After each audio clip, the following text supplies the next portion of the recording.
Bienvenue sur la FM 100.9, il est midi en ce samedi matin et c'est un nouveau rendez-vous que l'on vous propose. Ça s'appelle Mes meilleures années et c'est avec Gilles Charles. Gilles, bonjour. Bonjour Philippe, bonjour, soyez les bienvenus, vous écoutez le FM 100.9, le samedi à midi c'est un tout nouveau rendez-vous, Mes meilleures années, l'inventaire d'une œuvre, d'une vie, l'inventaire de notre invité avec un retour sur son parcours, une émission qui va être composée en 3 parties, hier, aujourd'hui et bien sûr demain. Et pour cette première, il a accepté gentiment d'essuyer les plâtres, il est historien de formation, professeur documentaliste, doctorant en histoire, mais aussi écrivain, journaliste, pigiste et même photographe, Jérôme Sagnard. Bonjour. Bonjour Gilles. Alors je ne sais pas si on commence l'émission en se tutoyant, en se vous voyant. Qu'est-ce que vous en pensez? Tutoyant. Tutoyons-nous. Donc on a dit beaucoup de choses sur vous déjà. Vous êtes professeur, historien. Alors on est là, on a le temps. On veut en savoir beaucoup sur vous. On est dans cette première partie qui s'appelle Hier. Première chose, l'état civil. Vous êtes stéphanois? Stéphanois, né rue Michelet, Lacnic, Michelet. Et aujourd'hui, vous êtes un peu plus loin qu'à Saint-Étienne, je crois. J'habite Saint-Just-en-Rambert. Qu'est-ce qui a fait que vous avez... C'est les aléas de la vie qui vous ont fait partir sur la plaine ou c'est un choix? Un choix. Je suis marié et quand je suis marié, donc ma femme a eu son concours de professeur des écoles. Elle a été mutée sur Lyon, du côté de Givors. J'ai habité 10 ans sur Grigny-Givors. Et quand j'ai eu le CAPES de documentation, et j'ai fait le choix de revenir dans la Loire et j'avais trouvé une école, un collège à Saint-Just-en-Rambert et je me suis décidé d'habiter à Saint-Just-en-Rambert. Quand on est enfant, on a souvent du mal à trouver sa voie. Est-ce que ça a été facile pour vous C'était une passion, l'histoire? C'était vraiment le chemin que vous vouliez prendre? L'histoire, moi j'ai toujours plein de passion et l'histoire, depuis tout petit. Depuis le primaire, j'avais eu une très très bonne note, un 10 sur 10, la seule fois que j'ai eu 10 sur 10 en histoire et j'ai dit l'histoire... intéressant. Et après, j'ai toujours été un des meilleurs élèves de ma classe en histoire parce que c'était une passion. Et puis, j'ai fait des études de sciences éco et avant de compléter par l'histoire parce que j'aimais l'histoire. Je voulais être professeur d'histoire, je ne l'ai pas été. Ouais. Et je me suis orienté sur les sciences de l'information et communication pour être professeur documentaliste. Qu'est-ce qui vous attire dans l'histoire? C'est justement les petites histoires ou c'est la grande histoire, la petite c'est histoire. La grande histoire, la petite histoire, c'est les photos, c'est des souvenirs. C'est plein de choses. Là, il y a la grande histoire que tout le monde connaît, que tout le monde plus ou moins a entendu, mais il y a aussi la petite histoire qui rattrape la grande histoire, où il y a des choses qui sont passées dans le coin, dans la région, et qui ont des liens avec la grande histoire. Mais il y a aussi la vie des gens, le quotidien des gens, à travers les siècles. Il y a toujours des petites histoires à raconter et de voir comment vivaient nos anciens pour nous éclairer sur notre présent et sur notre futur. À l'heure où on est un peu surinformé, j'ai envie de dire, est-ce qu'il vous arrive quand vous faites des recherches de vous rendre compte qu'on dit beaucoup de bêtises et qu'on a des clichés peut-être même sur l'histoire et puis que quand on approfondit, on se rend compte que finalement on était complètement à côté de la plaque? Après, c'est l'analyse de l'historien, avec les documents qu'il a, les documents papier, documents photos ou documents enregistrés suivant les époques. Il peut prendre le recul et avec la méthode qu'on a appris à l'université, analyser ces documents-là, les remettre en perspective et essayer de retranscrire ce qui s'est passé, quoi. Comment on fait pour faire des recherches? On a des lieux spécifiques où on va dans les salles d'archives, on va faire de l'internet, on a un réseau d'amis, on fait les brocantes. Comment ça se passe pour trouver? Il y a un peu de tout ça. Ouais. Il y a un peu de tout ça. Vous avez la base, c'est avoir le document papier ou le document photographique. Donc vous pouvez l'acquérir plus ou moins bien. C'est pas évident. Il faut courir un peu les brocantes, chiner, aller voir les bouquinistes pour avoir des documents photos. Après les documents papier, soit vous allez dans des sociétés d'histoire où vous avez des choses, comme je suis membre de la société d'histoire historique du Forêt, à Montbrison, la Diana. Je suis membre des Amis du Saint-Étienne, Histoire et Patrimoine de Saint-Étienne actuellement, puis d'autres associations en Haute-Loire, etc. Donc on lit beaucoup, on va voir ses archives, on regarde les inventaires, on voit s'il y a des sujets qui ont été étudiés ou pas étudiés, on voit ce qui vous plaît, ce qui vous plaît pas. Et avec tout ça, vous essayez de trouver. Maintenant, il y a aussi toute la force d'Internet, où vous avez des moteurs de recherche, des recherches en plein texte.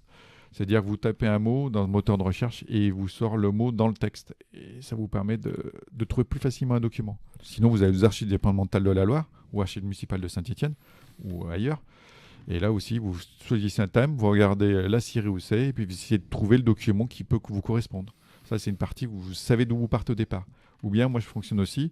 Je ne sais pas forcément où je vais aller, mais je sais comment je vais y aller. Ça veut dire que je vais prendre des séries de documents et je vais lire les documents. Et dedans, je vais essayer de trouver des choses qui peuvent m'intéresser ou qui peuvent m'intéresser pour écrire un article ou écrire un livre. Vous, c'est surtout des livres régionaux, j'ai envie de vous... Régionaux ou histoire du sport. Ouais. Donc, est-ce que par moment, il vous arrive d'aller chercher des documents à très très loin? Très très loin. Ou des témoignages?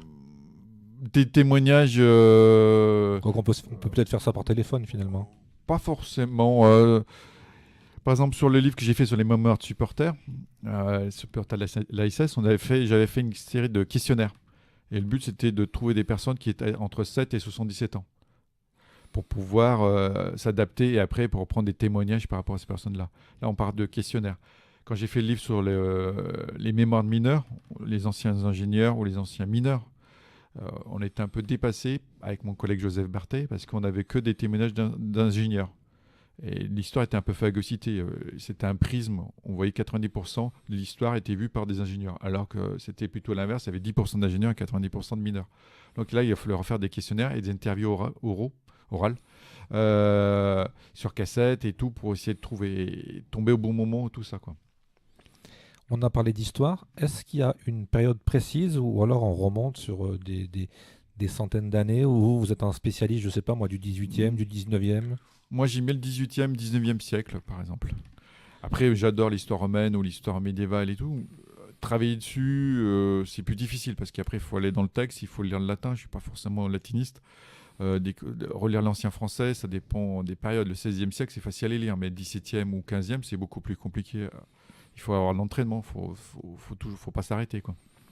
Quand vous êtes en vacances, est-ce que vous en profitez justement pour aller voir des lieux anciens, des lieux chargés d'histoire? Toujours. Je vous dis ça parce que je vous ai vu récemment, je crois, du côté du Puy, avec vous avez retrouvé un peu des traces familiales. Voilà, donc moi j'aime bien me balader et puis il y a des lieux où j'aime bien aller, c'est en Haute-Loire, le pays de mes ancêtres.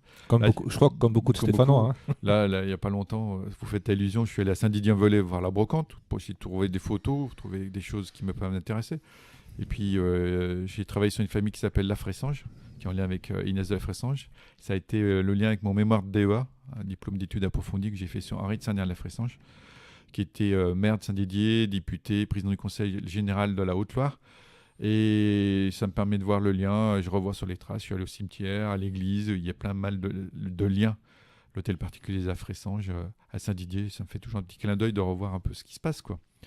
Toujours dans le domaine de l'histoire, justement sur aussi les noms de famille, on a pas mal de seigneurs dans la région. Est-ce que vous avez un peu 400 porteurs du nom en France. Est-ce qu'on a un peu des renseignements sur le nom seigneur? Là, j'ai fait donc mon mémoire de maîtrise sur le sujet. Hein.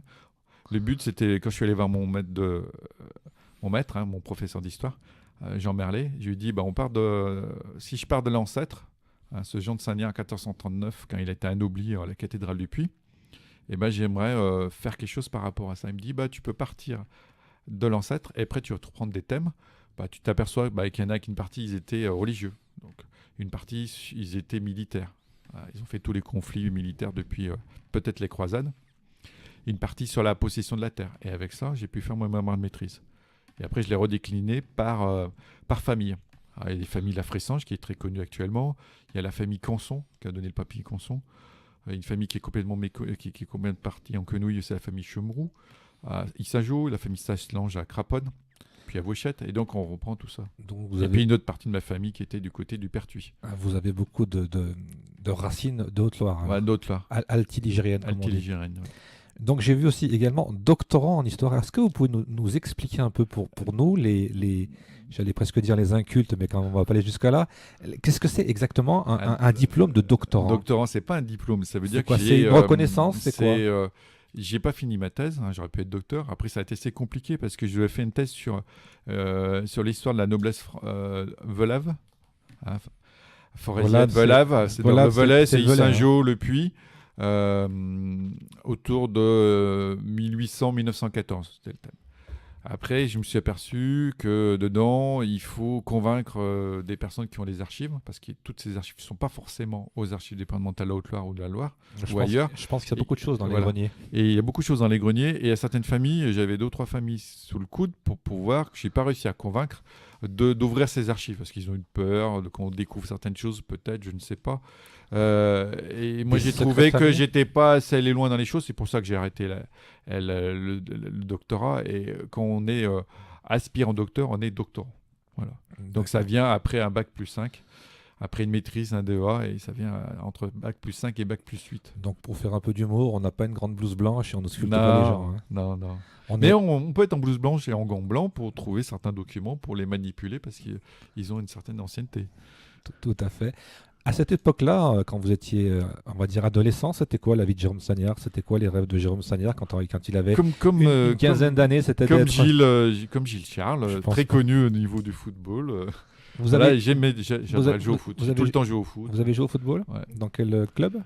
Des petits clubs. Moi, j'ai joué à l'Avant-Garde de Saint-Etienne pendant longtemps. Après, Ouais. j'ai joué au Casino, en club corpo. L'Avant-Garde, si je me souviens bien. L'Avant-Garde de Saint-François. Ils n'avaient puis pas un Avant-Garde maillot Saint-Étienne. blanc? Maillot blanc, oui. Ah. Voilà. Moi qui jouais au CO de Terre-Noire, on était en orange. Voilà. Donc, Et et niveau musical? Musical, Cinématographique, c'était quoi pas les gens forcément. qui vous poussaient, j'allais dire, qui vous motivaient? J'ai pas eu trop de motivation au niveau cinéma. Plus musique, hein. Moi, j'ai toujours écouté de la musique, me promener, aller en concert. Quand j'ai eu plutôt 18 ans. Hein, parce C'était qu'après- quoi un peu vos goûts à l'époque? Musique rock qui bouge bien. Ouais, faut que ça bouge. Fait que ça bouge un peu. Et entre cette période-là et aujourd'hui, donc il s'est passé un nombre incalculable d'années, est-ce que vos goûts ont varié ou alors on reste finalement fidèle à ce qu'on a connu Toujours quand on est ado? musique rock, musique qui bouge, musique qui surprend un peu, qui étonne, tout ça. Pour terminer cette première partie sur hier, vous avez écrit votre premier livre sur Montbrison. Mm. Est-ce que vous pouvez nous expliquer pourquoi Montbrison et comment est venu le fait de vouloir écrire un livre sur Montbrison? Montbrison, une petite histoire. Donc j'étais à la Diana, donc à la Société historique et archéologique du Forêt. Et là, il y avait un dossier presse qui était posé sur une table et qui cherchait, l'édition Sutton cherchait un auteur. Et donc j'ai demandé à la secrétaire, j'ai demandé au vice-président, est-ce que vous êtes intéressé? La secrétaire me fait, je pars bientôt en retraite, ça ne m'intéresse pas. Le vice-président, écoute, vas-y Jérôme, lance-toi. Le but, il fallait trouver 200 cartes postales que j'avais à la Diana. J'en ai à compléter à côté parce qu'il fallait varier. Et ils m'ont dit, dans 6 mois, vous rendez les manuscrits avec les photos, une photo, 3 lignes de commentaires, 5 lignes de commentaires et tout. Et ça permet de voir tout ça, quoi. Et Ça- se lancer, quoi. Et ça se Et passe après, pour un premier livre, ça se passe comment? On a déjà l'éditeur? C'était une commande? l'éditeur, il était là, il y avait un dossier de presse, il fallait répondre au dossier de presse. Ils envoyaient, eux, c'est un éditeur international, anglais, qui cherchait, il y a 36 000 communes en France, peut-être 25 000 communes exploitables, de pouvoir de trouver un auteur qui correspond à une commune, quoi. Eux, ils ciblaient le nombre d'habitants de la commune et trouver un auteur qui correspond, qui puisse faire un livre dans l'année par rapport à ça et proposer tout ça. Eux, ils ont fait 3200 livres au total depuis 20 ans. À ce jour, vous avez écrit combien de livres, vous le savez? Je dois être à peu près à 26. Bientôt 28, mais 26. Vous en faites combien, un par an? Deux par an? Entre 1 et 3 par an, ou des fois. Là, je me suis un peu calmé parce qu'après, il y a un peu la saturation. Puis il faut trouver des idées et des photos, des sortes qui changent de l'ordinaire, ça donne envie, quoi. Est-ce qu'il vous arrive vous avez toujours le même éditeur ou il y a des moments, des J'ai démarches? 3 éditeurs. C'est eux qui vous demandent ou c'est vous qui vous proposez un sujet? Ils ont des collections différentes. Et ces collections différentes, on répond pas. Je propose des idées sur des communes. Je propose des idées sur des communes, sur le... Voilà, et après ils suivent, ils ont un comité éditorial, ils suivent ou ils suivent pas. Voilà. Le Forêt, en ce moment, le Forêt instantané d'histoire, ils ont remodifié leur collection. Avant, c'était mémoire en images, c'était une photo et 3-5 lignes de commentaires. Et là, ils font des belles photos avec du texte plus lourd, plus conséquent, quoi. Ça me fait permettre de retrouver des textes intéressants, quoi. Le tout dernier, on va en parler dans un instant, c'est Le Forêt instantané d'histoire. Est-ce qu'il y a une différence de travail quand on fait un livre tout seul ou on le fait à plusieurs? Qui est en tête du livre, entre guillemets, qui est la tête du livre, ça veut dire qui va gérer le processus du livre. Alors, des fois, c'est moi qui gère, des fois, c'est pas forcément moi qui gère.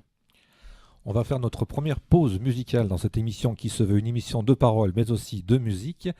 Moi, quand j'ai eu l'idée de cette émission, Jérôme, je me suis dit souvent quand on entend une chanson, aux premières notes, on a des souvenirs, des images qui reviennent. Pour cette première chanson, vous avez choisi Berrurier Noir, fils de. Quelles sont les images qui vous reviennent quand vous écoutez cette chanson? Moi, c'est un concert qui j'ai été un peu frustré. J'avais 18 ans, 19 ans. J'aurais voulu aller voir la Bourse du Travail de Saint-Etienne. Je n'avais pas pu y aller. J'ai toujours voulu les voir et c'est une musique qui m'interpelle parce que c'est quand même la France du travail, la France profonde, la France qui se rebelle contre un peu la société, qui soulève de l'actualité, qui dit des choses que les autres ne disent pas forcément.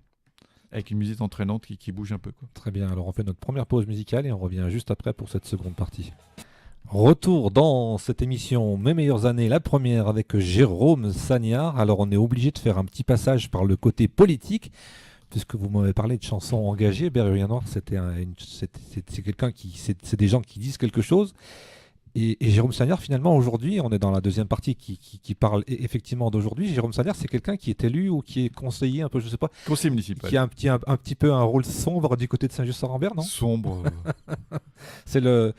dur. C'est la main qui guide le nouveau maire, qui donne Je parle au niveau culturel, par contre, hein, je parle pas de Oui, politique. donc je m'occupe, enfin, entre guillemets, je suis chargé de tout ce qui est autour de la culture et des associations. J'ai un adjoint au-dessus de moi. Ouais. Et voilà, donc on propose des choses. Est-ce qu'elles sont décidées en réunion de groupe et derrière, on fait pas, suivant les budgets qui sont alloués. Saint-Just-Saint-Rambert, c'est combien d'associations? Une centaine d'associations. Une centaine d'associations. 950 000 euros de subventions.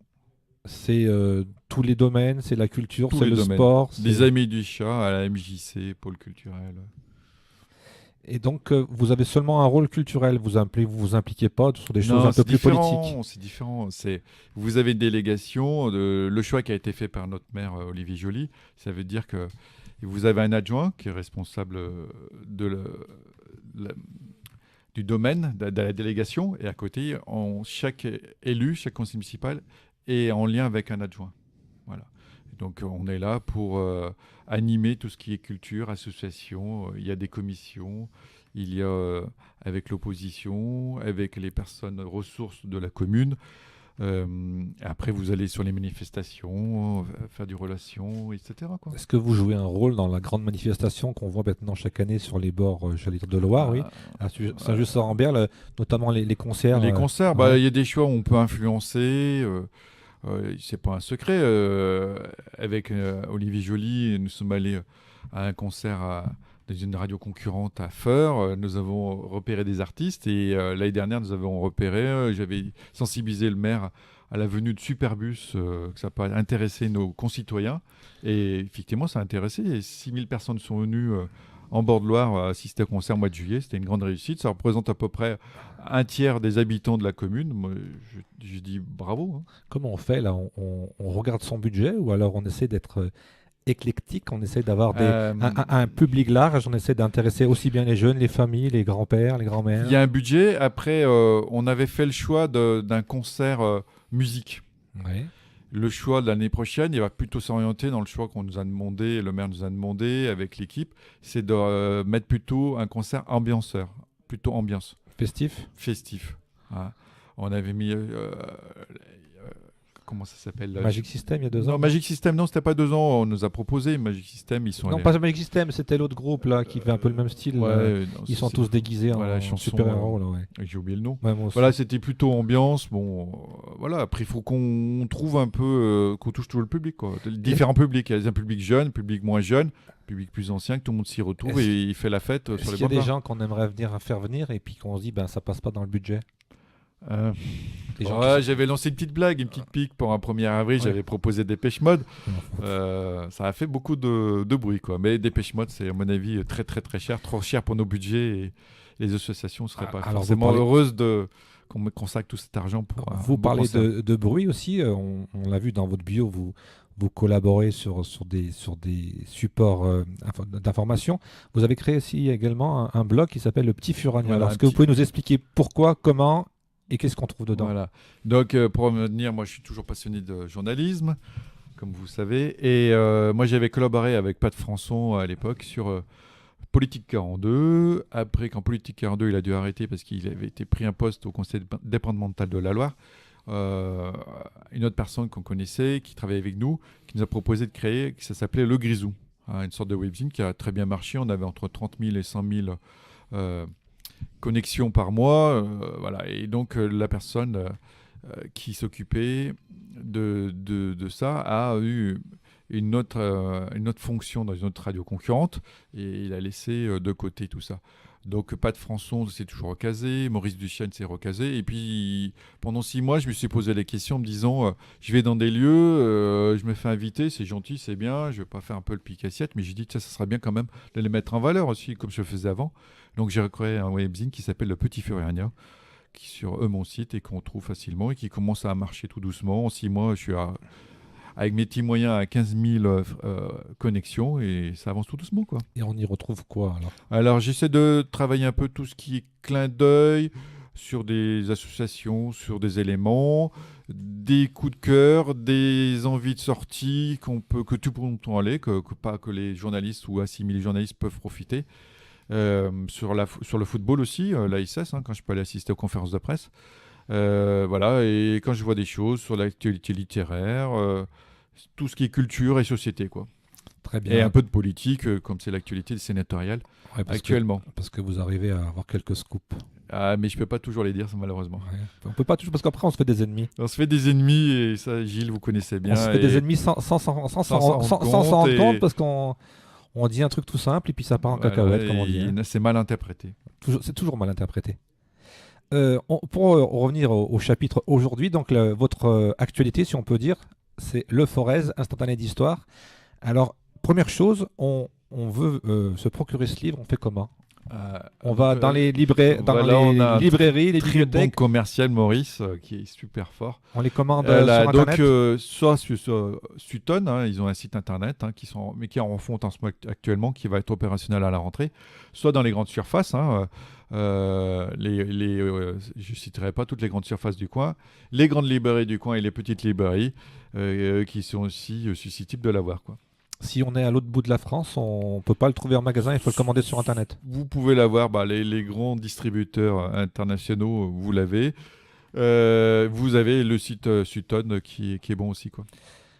Pour rester dans l'actualité de la rencontre et de la vente de livres, est-ce que vous serez présent à la fête du livre début octobre? Non, je ne suis pas invité parce que la politique de la fête du livre est la suivante, c'est vous êtes auteur, vous devez avoir une nouveauté, c'est ce que j'ai, mais c'est pas une année sur l'autre obligatoirement, ils renouvellent. Parce que vous qui êtes bien informé, je vais peut-être mettre les pieds dans le plat, mais j'ai souvent eu la question ici, parce que j'ai reçu quand même pas mal d'auteurs. Il y a des gens qui, ça fait 10 ans, ils n'arrivent pas à être présents sur la fête du livre. Et puis moi, j'ai l'impression chaque année de voir les mêmes sur cet instant. Donc je me dis, il y a une histoire de réseau encore une fois, non, pas une histoire de politique.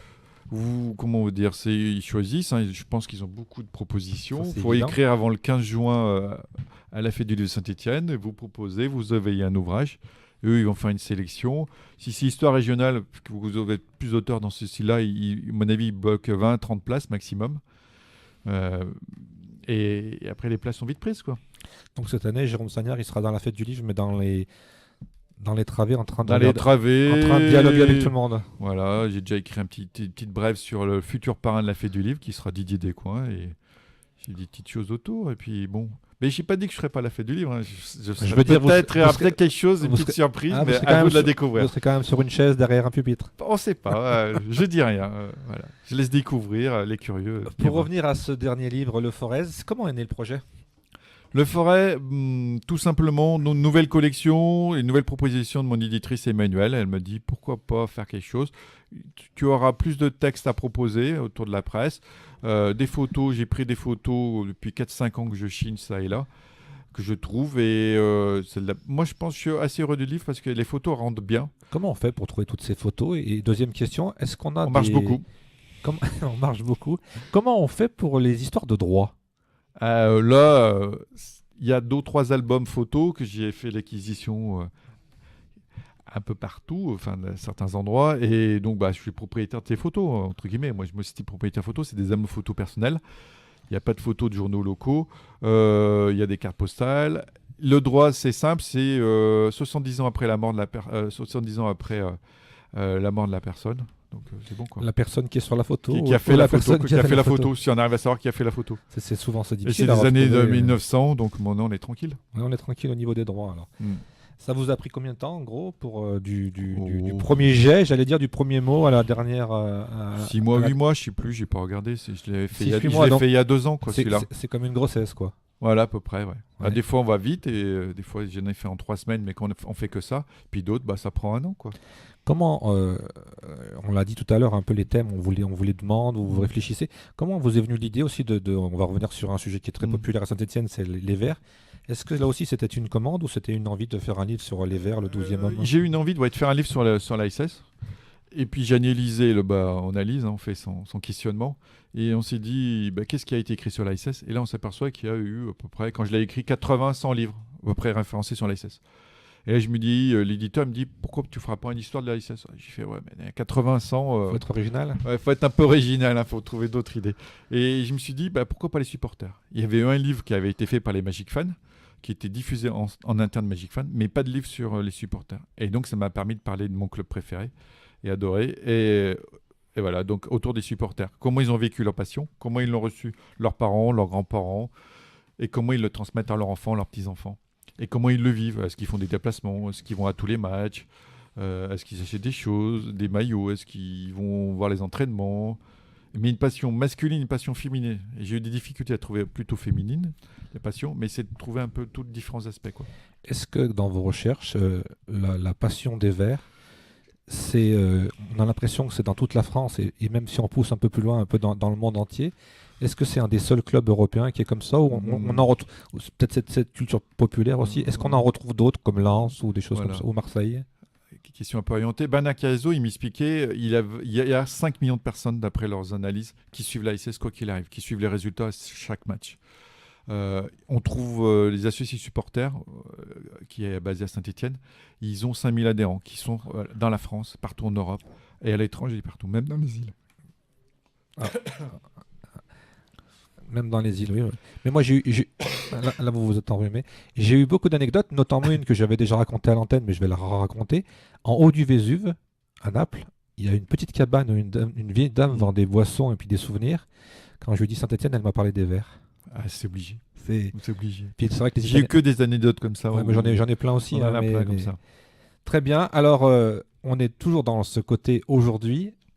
Aujourd'hui, Jérôme Sagnard, c'est quoi? C'est vos goûts cinématographiques, vos goûts musicaux? On en parlait un petit peu tout à l'heure, mais on va y revenir.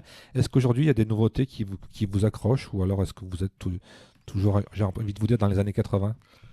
Non. J'ai toujours des choses. J'aime bien découvrir au concert, à me balader. Moi, je couvre pour mon site Parole et Musique, le festival Parole et Musique qui est en mai-juin. Je connais pas du tout. Ouais, bon, je vous inviterai, monsieur Charles. Je n'ai jamais franchi la porte. Et là, j'ai découvert un artiste et j'ai pu rencontrer à la fin du concert Gaël Faye, qui a fait un petit livre qui s'appelle La France, petit pays.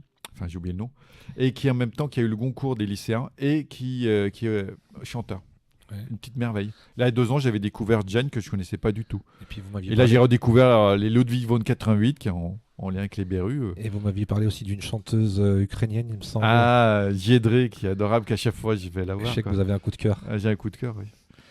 On va faire notre deuxième pause musicale. Alors j'aimerais aussi quelques mots sur The Hive, c'est ça? The Hive que j'ai vu il y a quelques années à Europa Vox à Clermont-Ferrand. C'est quoi? Qui est un groupe de rock garage et qui bouge. C'est des concerts qui vraiment beaucoup d'énergie qui sont dépensés sur scène avec un leader charismatique qui ressemble un peu au chanteur des Rolling Stones.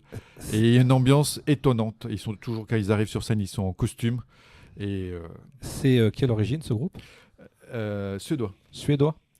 Et la chanson, c'est Tic Tic Boom. On écoute et on revient juste après pour la dernière. Tic Boom, on peut dire que ça déménage avec Jérôme Sagnard ce matin sur Loire FM. Au passage, je vous signale que cette émission est diffusée une première fois le samedi à midi, mais elle est également rediffusée le jeudi suivant à 18h. On ne perd pas les bonnes habitudes, on garde la case du jeudi à 18h. Jérôme, une nouvelle fois, merci d'essuyer les plates de cette nouvelle émission. Comment vous trouvez un peu ce nouveau format? Alors vous qui êtes un spécialiste de la communication et des médias. Parfait. Non, je fais court, non. Non, mais c'est vrai que c'est la première, donc il y aura forcément des réglages et des choses qui vont s'effacer, des choses qui vont se rajouter. Mais j'aime bien faire les premières, moi. Ouais. J'ai pas porté chance à une autre radio locale, mais bon. Ouais, non, mais après les aléas de la vie, hein, on n'est pas toujours maître de ce qu'on fait. Hein. On donne des impulsions. C'est comme vos livres, je pense que des moments vous êtes très content du résultat et puis des fois vous dites ça j'aurais peut-être pu l'améliorer, ça j'aurais peut-être le dire différemment. C'est vrai, ouais, mais après, je relis pas forcément les ouvrages, pas forcément. Quels sont, justement, on parle tout à l'heure de la fête du livre, quand vous allez sur des salons ou sur des endroits où il y a du public, quels sont les retours que vous avez sur vos livres? Depuis quelques années, c'est plus difficile d'avoir des retours parce que Les gens ne lisent plus? ouais, c'est le public a un peu changé, un peu varié. Il y a toujours des personnes qui retrouvent des photos, ça les interpelle parce qu'ils reconnaissent peut-être des membres de leur famille, ça m'est déjà arrivé. Euh, non, il y a moins de retours, beaucoup moins de retours. Avant la fête du livre, vous faisiez beaucoup, beaucoup de contacts. Depuis quelques années, c'est moins ça, quoi. Mais Dans les retours, dans les contacts, dans les gens qui sont intéressés. Comment l'expliquer, je ne sais pas forcément. c'est pas un peu ce monde du selfie où tout le monde vient pour voir la star et faire sa photo? On en connaît beaucoup qui aiment bien tourner pour le selfie. Mais c'est On pour ça connaît qui sont très proches. Ouais, ouais, ouais, on pense- alias on- Sergio et Le Gilou. le poulpe. Non, Gilou, c'est fini, ça. C'était une autre vie. C'était une époque à casquette. Non, et c'est vrai qu'il y a des personnes qui viennent là pour se promener, qui veulent regarder la dernière vedette à la mode. Ce qu'ils n'aiment pas forcément la fête du livre de Saint-Étienne, c'est ils sont obligés d'inviter ces vedettes de la télé pour attirer du monde. Parce que les personnes pour venir que pour vraiment des gros auteurs, enfin des auteurs reconnus sur la place des littéraires, ils ont plus de mal pour communiquer, quoi. Quand vous faites Pour un se faire livre, est-ce plaisir. qu'il y a un chiffre de vente pour être rentable ou alors c'est vraiment du pur plaisir? On regarde Euh, pas vraiment les chiffres. Moi, je regarde toujours les chiffres parce que quand un éditeur il investit une certaine somme d'argent dessus, j'aime bien savoir combien c'est vendu et je voudrais pas que ça te sapoche, quoi. Est-ce que la vraie question, c'est est-ce que ça vous rapporte de l'argent ou c'est vraiment du pur plaisir? Moi, non, c'est de plus en plus du pur plaisir. Ouais. Après, quand vous faites un livre, ce que vous gagnez, ça vous permet de réinvestir pour un autre livre parce que les Ouais. photos, c'est quand même pas donné. Et d'aller manger au restaurant? Et d'aller manger au restaurant, oui, pour cible, avec des amis. Il faut quand même se déplacer, hein. Ouais. L'essence coûte cher et puis tourner, ça prend du temps, quoi. Après, on fait pas ça pour l'argent, hein. Moi, je suis un petit auteur, hein. Ouais. Quand on fait une dédicace dans une librairie, dans un point spécial, est-ce que c'est vous qui démarchez ou alors c'est votre éditeur ou c'est les libraires qui vous appellent? Comment ça se passe là aussi? Les dédicaces, des fois, moi, j'aime bien démarcher. Je connais pas mal le monde des libraires parce que j'ai été libraire à une époque à Saint-Étienne, et à Vienne et à Lyon.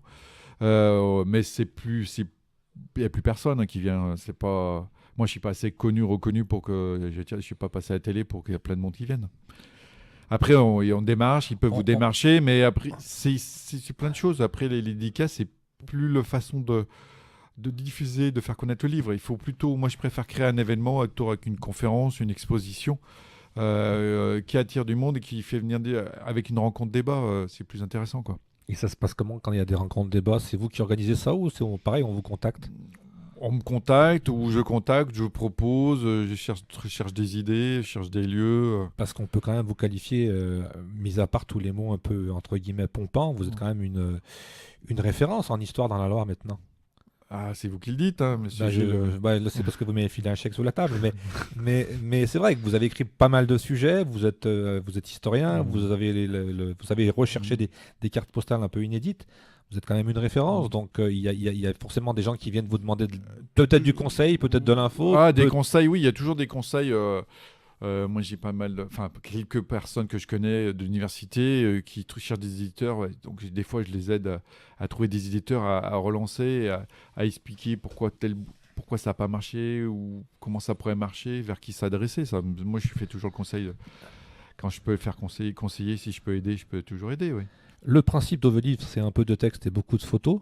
Est-ce que vous seriez capable aujourd'hui, avec tout ce que vous avez emmagasiné, d'écrire un roman, quelque chose de... C'est pas mon truc. Inventer roman. une histoire broder autour d'un personnage historique ou l'inventer carrément J'ai des idées sur un personnage de ma familial. familiale que j'aimerais bien faire un petit scénario parce que j'aimerais bien faire quelque chose pour la télé ou pour le film parce que je pense qu'il a eu une vie extraordinaire. Mais je vais essayer de me lancer. Je me donne un an ou deux pour y faire quelque chose, mais c'est pas mon truc encore. Je me trouve meilleur en histoire qu'à raconter une histoire. Ah, c'est un autre. C'est une autre façon de faire. Une autre façon de travailler. Ouais. Est-ce que quand on revient encore une fois à la fête du livre, mais quand on fait une fête du livre, quand on fait un salon, est-ce que quand on fait une radio, peut-être une télé locale, est-ce que ça a une influence, même minime, sur les ventes de livres ou sur des projets qui du coup se réalisent peut-être un peu mieux? De ce que je m'aperçois Avec l'expérience que j'ai, Si j'ai eu par exemple France 3, je sais que derrière la librairie de Paris, ils vont avoir de la demande le samedi dans la journée, une dizaine de demandes pour trouver le livre, c'est sûr. Après, vous faites des radios, j'ai pas eu d'écho. C'est difficile à C'est quantifier difficile, aussi, hein. c'est difficile à quantifier. Si vous avez certains journaux, là, j'ai eu un article dans la revue Le Pays, là, j'ai eu des retours, ce qui m'a surpris. Mais c'est bien, hein, je suis content. Mais après, Peut-être si aussi- vous avez la Tribune de Progrès Voilà, samedi, peut-être- dimanche, vous savez qu'il y aura des retours. Mais il n'y a pas tant de retours que ça, quoi. Sur un support J'ai- papier, il y a peut-être plus d'attention, justement. C'est vrai que quand on écoute la radio, c'est quelque chose qui passe dans l'oreille et j'ai un peu envie de dire, ça ressort par l'autre, quoi. Alors qu'un support papier, on prend peut-être plus le temps de voir de l'info, Après, il quoi. faut que j'ai du retour par rapport à mon éditeur, par rapport au libraire. Il faut que je retourne dans les libraires. Et il faut que les personnes aller chercher le livre, ils expliquent pourquoi, où ils ont lu l'info, tout ça. Ça, quand vous avez des articles papier, bah, ça peut aider les bibliothécaires à investir dedans en se disant je le prends pour notre clientèle. On est d'usagers, quoi.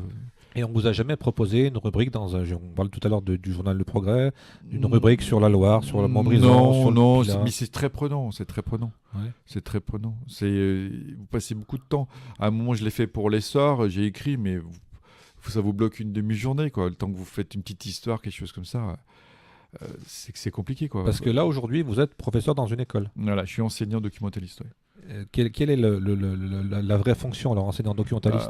Alors, c'est toujours un peu difficile à expliquer. Vous avez C'est- une vraie classe ou vous intervenez? Donc, moi, j'ai un CAPES, je suis certifié. Et donc, j'ai des parties d'heures où je vais faire de la gestion, hein, quand on reçoit des abonnements, des trucs classiques, du lien avec les enseignants. On reçoit beaucoup de mails, il faut router les mails. Il y a une partie où on a des élèves en classe, hein, où moi, j'ai un cours, une progression sur l'année, sur les sens de l'information et de la communication. Développer l'esprit critique, trouver une information, la valider, pas croire tout ce qu'on lit, pas croire tout ce qu'on entend à la radio. Les fake infos? Voilà, les fake infos. Là, je pense que je ferai quelque chose là-dessus, encore plus approfondi dans une séance de cours. Après, je fais un défi lecture avec les classes que j'ai. Entre eux, je fais des ateliers d'écriture. Je leur fais des concours d'écriture avec les élèves en français, sur des rédactions, sur des thèmes, en lien avec la MOPA, les PAM académiques, par exemple. Les classes que vous avez aujourd'hui, c'est quel type d'âge? Moi, 6e, 3e. Depuis 6 ans, je suis à nouveau 6e, 3e. Avant, j'étais en lycée hôtelier. Est-ce que vous avez senti au fil des années une différence, justement, ou un attrait de ces jeunes pour l'histoire? Non, vous avez toujours quelques élèves qui sont intéressés, vous en trouvez quelques-uns par-ci par-là, mais depuis 4-5 ans, ça s'estompe beaucoup, quoi. Que ce soit l'actualité, le journalisme, que ce soit l'histoire, il y a quelques-uns qui sont étonnés, mais on n'a plus de règles et ils sont plus intéressés par rapport à ça. Avant, il y a des élèves dans des écoles, ils venaient vous voir, ils disaient « Ah, c'est vous qui j'ai vu le livre à Intermarché, ah, c'est vous, c'est bien ce que vous faites, tout. » Maintenant, il n'y a plus personne, quoi. S'ils vous voient à la télé sur France 3, ils vont vous dire « Ah, je vous ai vu » ou sur TL7 parce qu'il y a mon reportage sur l'ASS, il repasse souvent et ils sont surpris. Mais sinon, ça les intéresse plus, quoi. On n'est plus d'actualité par rapport à ça. C'est quelque chose c'est une génération on peut dire, qui a zappé, ouais, qui passe vite à autre quoi. chose. Vous parlez, des fois, 2 minutes, 3 minutes après, ils ont déjà passé à autre chose, ils vous écoutent plus, quoi. C'est dur de garder leur attention. L'attention, elle tourne dans une classe. Ouais. Donc, il faut trouver des éléments, des petits trucs pour garder l'attention et pour les motiver. Et c'est jamais évident, quoi. Ça zappe très, très vite, quoi. Donc, vous avez une vie très riche, j'allais pas dire en fortune, mais en activité. On va terminer cette émission avec une ou deux petites questions. Quel est l'avenir de Jérôme Sagnard? Déjà d'autres projets, d'autres envies, d'autres lieux à découvrir dans ce qui fait le lien, l'histoire? Par rapport à l'histoire, je pense que je vais peut-être lancer quelques articles, mais j'ai pas de thème bien avancé. Peut-être faire ce petit scénario, j'aimerais bien me lancer dedans ou faire une nouvelle par rapport à ça. J'ai pas d'article sur le coude pour l'instant. Là, j'ai fait une pause pendant 2 mois cet été. Ça m'a fait du bien à la tête. Ça permet de laisser brûler le cours à son imagination, à l'oisiveté. Et puis se relancer, mais bon, d'ici septembre, j'ai relancé mon petit site, le Furana. Et puis, je trouverai des idées, hein, suivant ce que je lis et puis ce qui me donne envie, quoi. Est-ce qu'il y a un lieu particulier qui vous marque en histoire? Je veux dire un petit clin d'œil sur, par exemple, la bibliothèque de la Diana à Montbrison. Où vous avez accès à tous ces livres, toutes ces connaissances sur l'histoire du Forêt, qui sont fantastiques. Il doit y avoir 30 000, 40 000 ouvrages. Quand moi, on me parle d'histoire, j'ai souvent l'image je sais pas si c'est subliminal, et j'ai toujours l'image de Rome et de Jules César, un peu des vestiges et tout ça. Est-ce que vous, quand on vous parle d'histoire, ça remonte plus vieux, plus court, ou c'est d'autres images? Moi, j'aime bien les images, par exemple les châteaux. Moi, je suis très fan Les des châteaux. châteaux, quoi. Les châteaux dans le département de la Loire, de la Haute-Loire, ailleurs. C'est vrai qu'en J'aime me France, promener, on a bien 30 000, informé. 40 000 châteaux dans la Loire. On est gâtés, quoi. Ou alors la tour de Polignac, puisque tout à l'heure on Tour de parlait Polignac, du Puy-en-Velay. Je sais que, à mon avis, au mois de septembre, je vais retourner avec les élèves. Peut-être j'ai une chance d'y retourner. On reste une demi-journée à la forteresse de Polignac, c'est magnifique, quoi. Et pour être complet avec ce tour d'horizon sur l'histoire, est-ce qu'il y a des pays aussi qui ont une histoire qui vous intéresse, qui plus particulièrement ou plus précisément? Des pays, quand j'aime bien voyager, visiter, un peu voir ce qui se passe, quoi. Il y a toujours des choses, quoi. C'est pas toujours facile si on va à l'étranger pour avoir une communication avec. Ou alors vous êtes Oui, le roi, je suis vous êtes le pas. roi des langues aussi. Non, je peut-être suis alors. pas le roi des langues comme, Ouais. comme vous, mais. Ouais, non, moi j'en parle aucune. non, on se débrouille. Moi, Je- j'arrive à comprendre. Je parle le gaga. Je comprends. Ah, le gaga aussi. Non. Mais on comprend toujours, mais on toujours des accompagnateurs. Quand on accompagne les voyages scolaires, on en profite pour voir un peu ce qui se passe, quoi. Très bien. Jérôme Sagnard, on va se dire presque au revoir. Bilan de cette première et de cette nouvelle Bah, formule. J'espère que cette belle radio Loire FM va cartonner, Oh, bon, et va monter très très haut et qu'elle soit connue par tous. ça cartonne, puisqu'il va falloir même préparer les cartons, puisque l'Or FM, dans quelques mois, va déménager. On va terminer avec une des chansons que vous avez choisies, c'est U2, on va le dire en anglais, Ouais. parce que je suis le roi des langues, comme vous l'avez dit. U2 avec Pride. Qu'est-ce que c'est pour In vous? the Name of Love, ça me fait penser à une amie Ah, qui des m'a fait histoires d'amour. découvrir L'amour ce groupe, L'amour le mois entre guillemets, qui n'est plus là malheureusement, ah bon. et qui m'a fait découvrir ce groupe. Et c'est vrai que quand j'écoute ce groupe, je pense des fois à elle. Vos influences, finalement, c'est quand même plutôt anglais, anglo-saxonne. Ouais. Anglais, mais des français. J'aime bien des nouveaux des groupes musicaux français qui sont bien, quoi, qui donnent envie, quoi. Vous êtes dans la D'écouter. dans la La nouveauté, découverte. mais vous n'êtes pas un fan de tout ce qui est contemporain, Brel, Brassens, Ferré. Non, ça me- pas. Même si j'ai eu une période pendant 6 ans, parce Dali- que je travaillais à la Dalida. Maison de la Culture, je les ai vus beaucoup. Ouais. Enfin, certains, j'ai vu les Charles Trenet, les Serge Reggiani. J'ai eu mes classiques, mais moi, je suis pas là-dedans. Est-ce que dans tout votre parcours riche, il y a une rencontre, quelqu'un qui vous a marqué, qui vous a influencé, qui vous a donné un sens à vos passions, à vos ambitions? Non, j'ai pas de brûle pour point. Non, j'ai pas personne à dire comme ça. J'ai forcément quelqu'un, mais pas. Ouais, il y a pas pas plus. de- J'ai fait de belles rencontres, et tout, mais pas quelqu'un qui m'a plus motivé, quoi. Jérôme Sagnard, en tout cas, merci d'avoir essuyé les plâtres une nouvelle fois pour ce nouveau rendez-vous. Je vous rappelle donc les rendez-vous sur Loire FM, le samedi à midi avec Mes meilleures années, le jeudi pour la rediffusion à 18h, et puis en alternance, on aura une nouvelle émission également qui s'appelle Rendez-vous avec la politique, une émission qui devrait être animée de temps en temps, peut-être pas toutes les fois, avec Stéphanie Ficarella-Scafi. Notre premier invité sera Hervé Reynaud, le maire de Saint-Chamond et peut-être le futur président du conseil départemental. On aura plus d'infos la semaine prochaine. On se dit bonne fin d'après-midi, bonne fin de samedi, bonne fin de jeudi si vous écoutez la rediffusion. On termine avec la chanson de YouTube Pride et on se retrouve la semaine prochaine avec toujours la même fréquence, 100.9. Bonne semaine!